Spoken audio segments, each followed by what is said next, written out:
Hello बच्चों, let's read the question. The question is a particle executing SHM has maximum speed of 30 centimeter per second and a maximum acceleration of 60 centimeter per second square.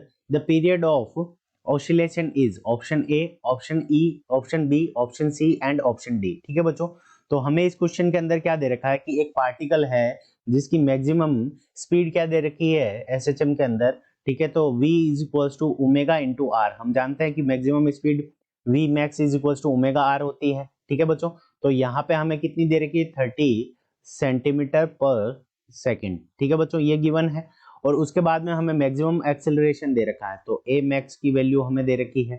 ठीक है, तो acceleration हमारा क्या होता है omega square into are. ठीक है बच्चों, और इसकी वैल्यू हमें कितनी गिवन है 60 सेंटीमीटर पर सेकेंड स्क्वायर. ठीक है बच्चों, अब हमें क्या निकालना है कि टाइम पीरियड निकालना है, ऑसिलेशन का टाइम पीरियड यानी कैपिटल टी की वैल्यू फाइंड आउट करनी है. ठीक है बच्चों, तो अब जानते हैं हम कि जो हमारा कैपिटल टाइम पीरियड होता है capital T is equals to कितना होता है 2 पाई अपॉन ओमेगा. ठीक है बच्चों, 2 पाई अपॉन ओमेगा, तो कहीं से ओमेगा की वैल्यू आ जाए तो यहाँ से देखो ओमेगा स्क्वायर आर की वैल्यू हमें कितनी गिवन है 60. तो ओमेगा स्क्वायर आर को हम क्या लिख सकते हैं कि omega R multiplied with the omega is equals to हमें कितना गिवन है 60. और ओमेगा आर की वैल्यू हमें कितनी गिवन है 30.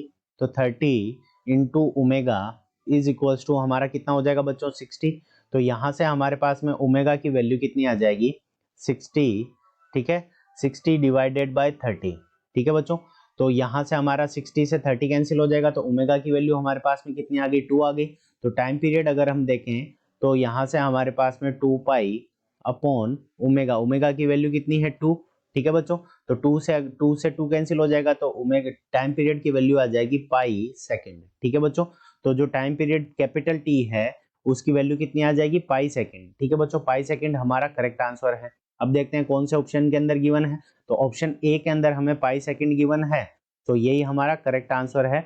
Option A is the correct answer of this question. I hope you understood it well. All the best.